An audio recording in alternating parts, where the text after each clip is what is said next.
Welcome everybody, my name is Anthony Shishler, I'm the Managing Director for Fahrenheit Hospitality. Welcome to my Spirit interview. I come from a food and beverage background initially. Consider myself a bit of a foodie. I love my spirits and my wines. So yeah, that's me in a nutshell. I would say my first major interaction of understanding the different types of glassware must have been about 14 or 15 when I decided to raid my dad's cellar and teach myself about red wine, which didn't end up well. But that was where it all really pretty much started. So it was my first genuine hangover at the age of 15. But professionally, it really started when I started getting involved, working casually in restaurants, and started teaching myself from there. I started doing a couple of wine courses, spirit courses, and then it just evolved into a passion. Well, it started with the old pewter mugs that the Vikings used to use. That's the real history about it.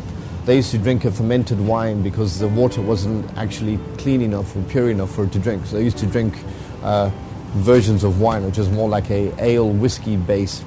But they needed to know how many jugs they got out of a vat.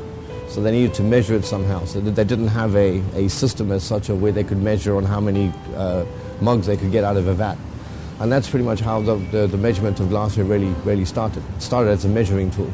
Then it started with the whole thing of the different spirits tasted better in certain types of shaped glasses. And that's really how the whole thing evolved.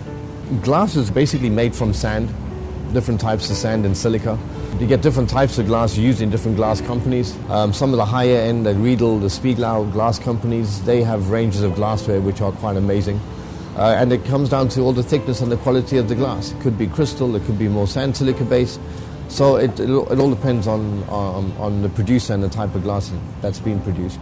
This is just a beer glass that we use for beer on tap. That's 500 ml. Your basic red wine glass, white wine glass, champagne flute, sherry or aperitif, your martini, your highball, soda, zombie, your classic balloon, regular balloon, latte glass, wine carafe, rock glass, and a shooter glass. These are the basic bar glasses that most establishments will run their bars on.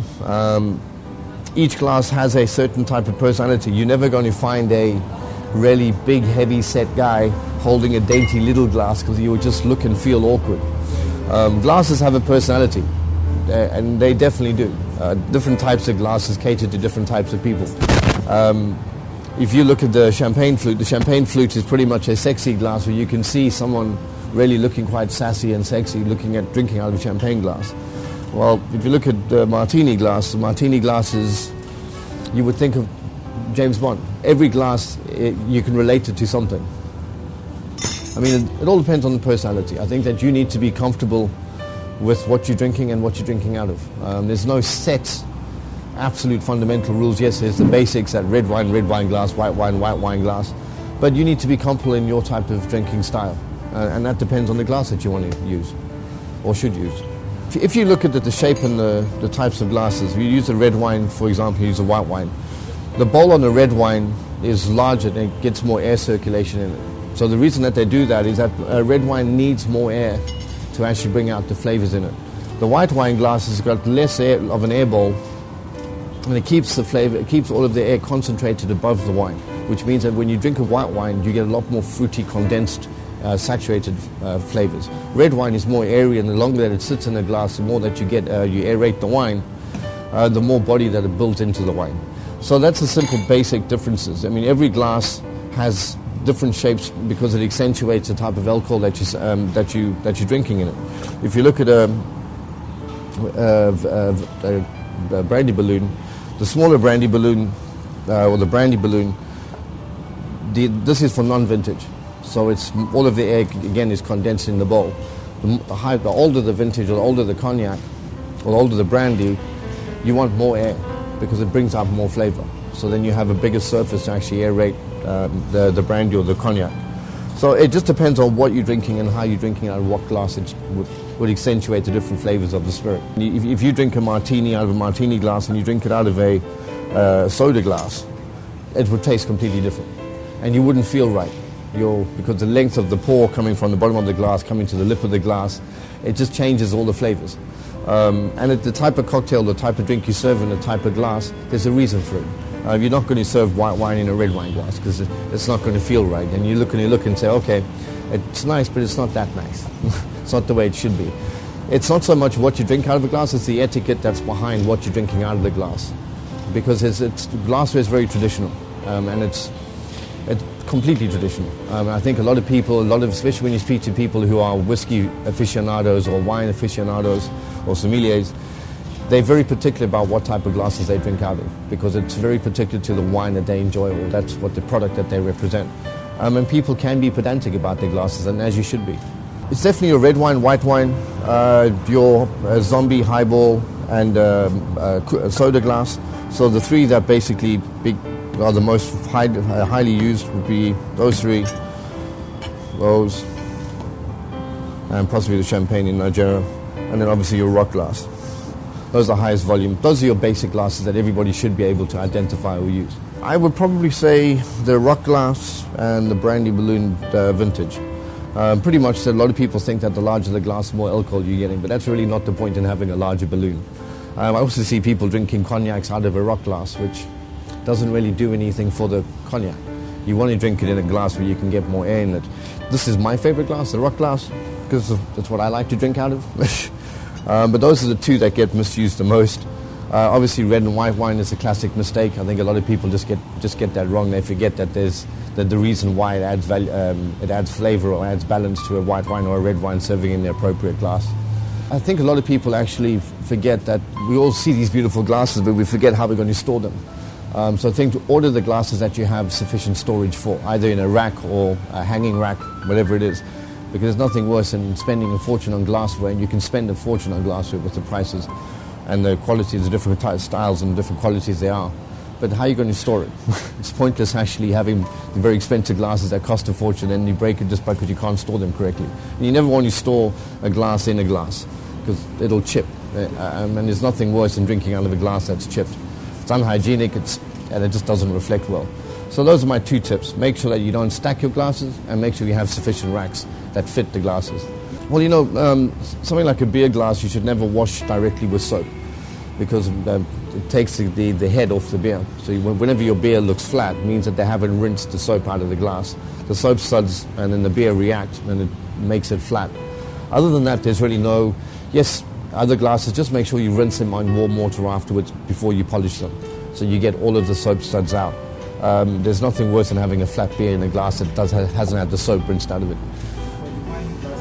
It's the same process. I mean, it doesn't affect the rest of the alcohol glasses as much as it does with beer, but it really makes a beer flat. You know, I think that you need to respect the alcohol that you drink. And I think if you're going to drink a vintage of some sort, drink it in a vintage glass. Don't reinvent the wheel. Well, your glasses should always be above your knife, your dinner knife. Starting from your biggest glass on the inside, going to your smallest glass on the outside. It works the same way as knives and forks do, right from the outside in. Same thing with your glassware. So your biggest glass, from your smallest glass that you're starting with, moving to your larger glass on the end. That's the basic table etiquette. There are a couple, look, I think to each his own. There's no set and hard, fast rule. The only glass that you should refrigerate, and even then, it should be in a dry refrigeration, not in a humidity refrigeration where you put a beer glass in. And then you get a frosted glass. A frosted glass is different to a chilled glass. You can never take a glass and put it in ice and then serve it. No, it should be a chilled glass, which is in a fridge that brings it down to a temperature. Other than that, no, there's no hard and fast rule. It's not my favorite thing to get a wet glass at the table because then you don't know how long that glass has been wet. So it should be cooled or chilled glass, but not wet, damp glasses. You know, toasts are tricky things, man. You never really know how your toast is going to be taken. So the best advice I give to anybody is that you don't have to ting, ting, ting, tap your glass. That's just irritating and it's pretty cheesy. The best thing to do at a toast is make your toast short, toast your host, and make it, don't make it specific about any specific scenarios. Make it very, very broad so nobody can misunderstand what you're trying to get across. But definitely keep it short and sweet and toast your host. Well, you know, the cocktail market is something that needs to be fun and needs to carry a certain ingenuity and creativity. So the cocktail market definitely doesn't have any rules.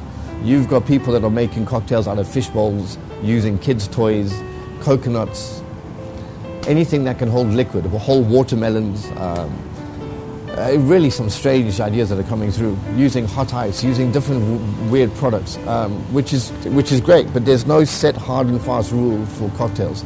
As long as it can hold liquid, it's hygienic, it's up to the creator of the cocktail that makes the glass look like part of his creation.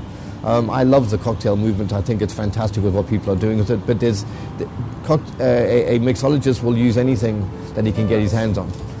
We use soda glass, or we use beer glass, or we use one of the broader glasses. But you could use anything from a console jar up into a fish bowl. Cocktail market is a fair market where you can attack it in any way.